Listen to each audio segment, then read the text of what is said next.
the argument if anybody's interested. But this is the pituitary and the hormones that are released.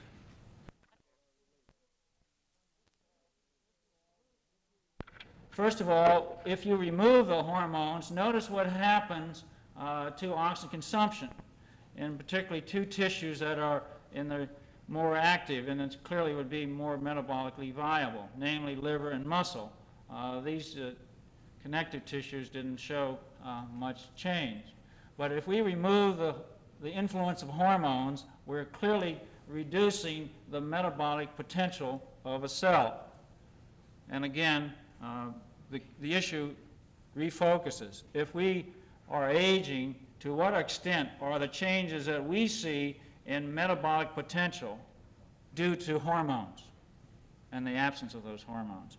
Now, the second thing that I'd like to emphasize is this, where we look at one enzyme system that we've talked about throughout, and that is cytochrome oxidase. And notice again, in all tissues, the metabolic activity is diminished of this important enzyme in the ET system. So that, again, these two slides, I hope, reinforce the concern for hormones in metabolic factors.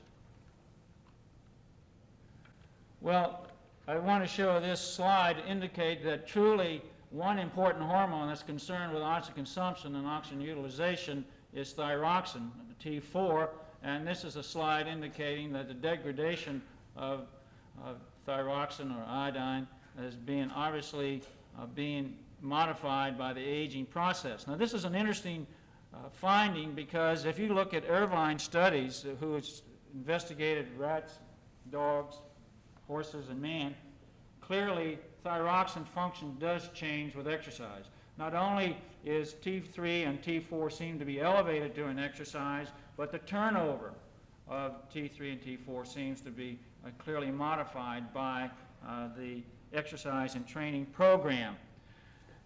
Therefore, the question that is being raised is, again, is some of the changes that we are seeing with respect to this decrement in performance with age, again, reflection of changes in our hormones and their actions, or the receptors to those hormones.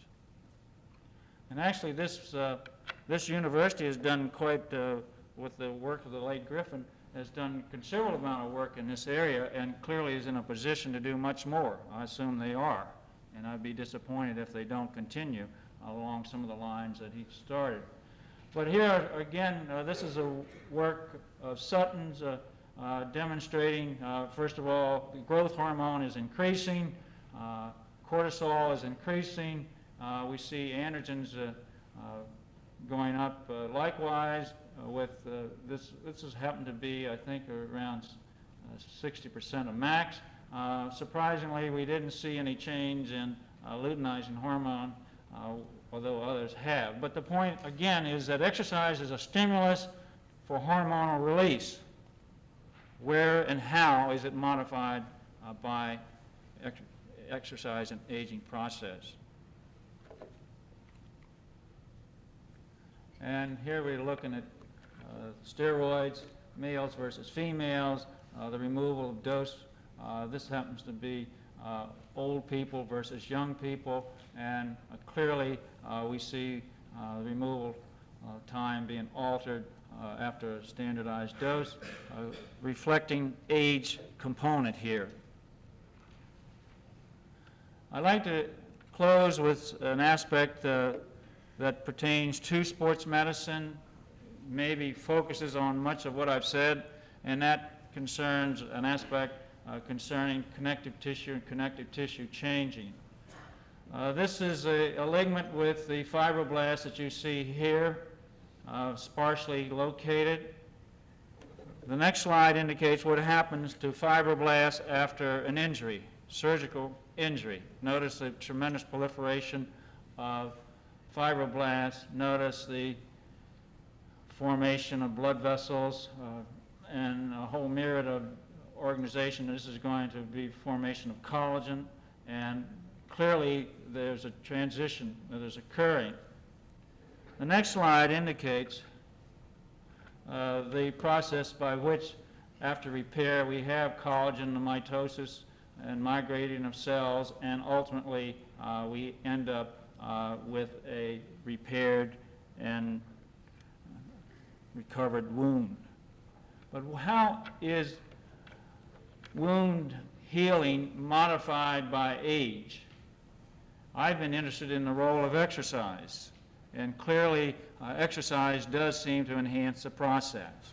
I've been interested in the role of hormones, and clearly hormones do make a big difference. For example, the androgens seem to be more important than the other hormones. Also, growth hormone is important. This is showing you that wound healing is apparently modified with age. When we have a standardized, I don't know how Porkecki ever did this, but he did it in Russia. But anyway, he did these human experiments to show that age made a difference in these healing experiments. Now, the question that I'd like to leave you with and clearly have you consider is to what extent, for example, will surgical repair be modified by age, and how can that process be modified by aging and training?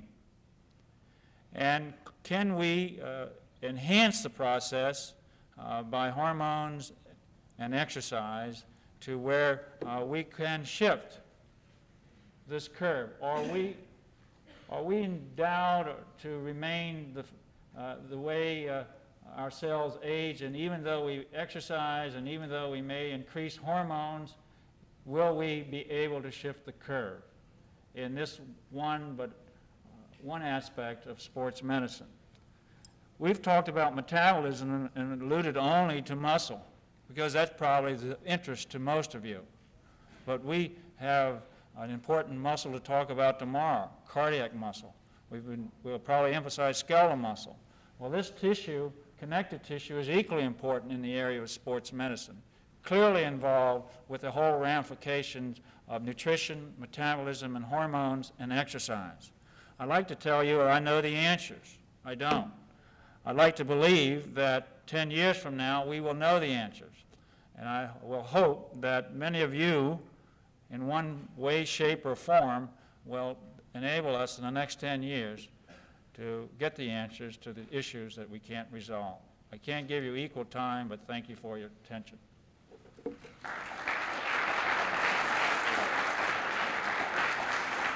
Could we have the lights on, please? I know that a lot of you have some questions. Some will be more detailed than others. Some will be more along the practical lines. And I hope that you will please try to ask those questions.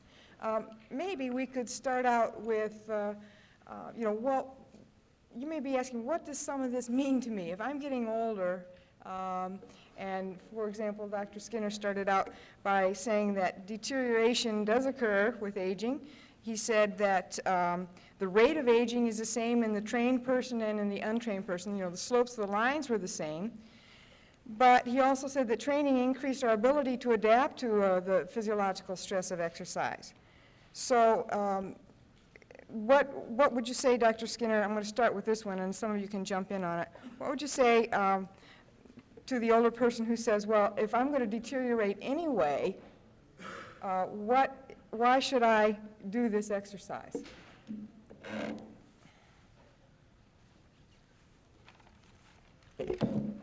Well, I think it boils down essentially to what position you want to be on that curve, because obviously, as I said, you don't take a 60-year-old person and make them a 30-year-old person by some of these training programs, but you do give them the functional capacity, maybe of an untrained 30-year-old or a 40-year-old, and so they have the ability to do these things they wouldn't have had to do otherwise.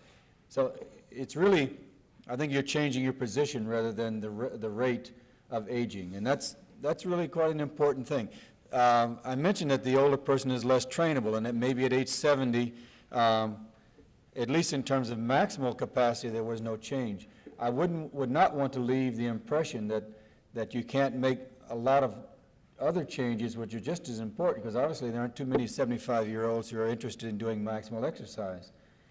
But just doing submaximal exercise, light activities, and a number of the things that they would want to do in their normal life, that they can do better, because it's simply a matter that if you can increase your maximum, and you should do this early and not wait until you're 70, 75 to do it, by keeping a higher maximum, all these other workloads are less relative to that, and so the ability to perform those activities is much easier on that person.